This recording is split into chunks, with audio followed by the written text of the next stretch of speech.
after school, once the bell had rung, shots rung out.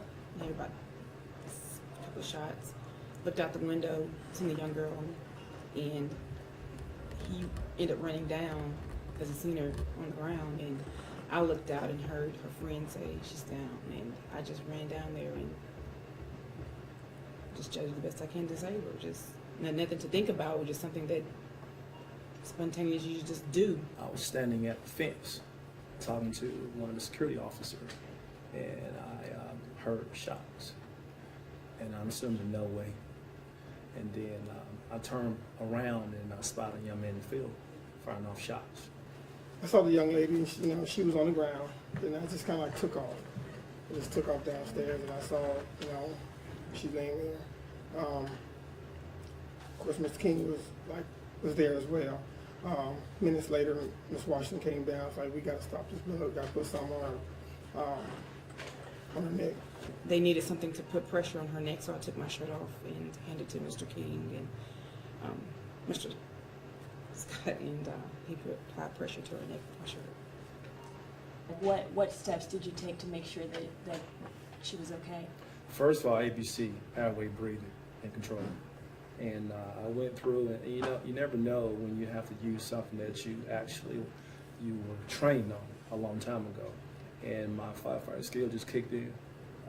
And thank God I was there to assist that young lady to get her through that. Mr. King had a cloth of some sorts that was here. I found out later that it was a shirt.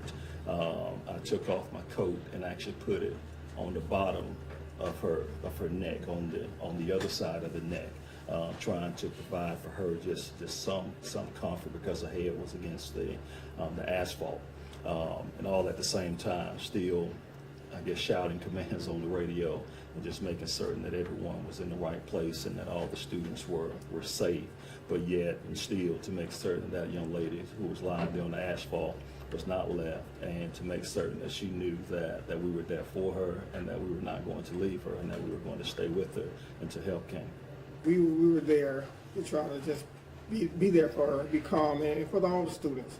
Make sure that, hey, everybody gets back, everybody get in the building, everybody, stay away so everything could be okay. It was kind of shocking, but at the same time, I didn't look at it like that. I looked at it, this is a child, this is somebody's child, this could have been my child, could have been anybody's child.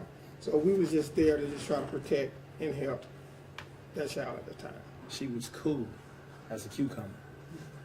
We had a great conversation during that time, and she was talking about what she wanted to do for spring break, and she showed so much resilience throughout the whole entire duration. But I don't think that anyone could have foreseen that particular incident was going to happen. You prepare, it's about like a fire drill, you don't think, or you certainly hope and pray that a fire would never happen in your building, but you always prepare for it, and you have to know that at any time something like this can happen. We go through our codes of intruder or a shooting.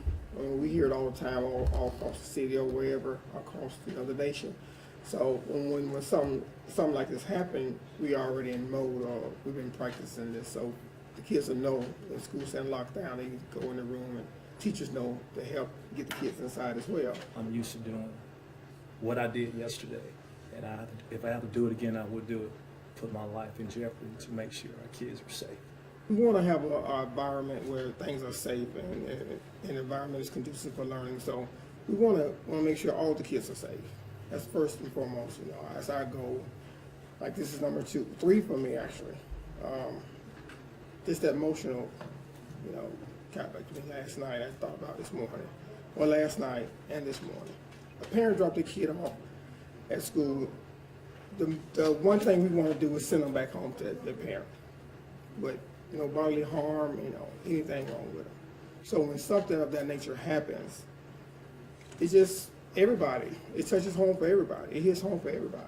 Because there's somebody's child. It is. Life is all about reacting. So you got to react in the appropriate manner. So it's a new day, new mercies. So she's going to be okay. And I lifted her up in prayer on several occasions, and we'll continue to do that until she pulled through.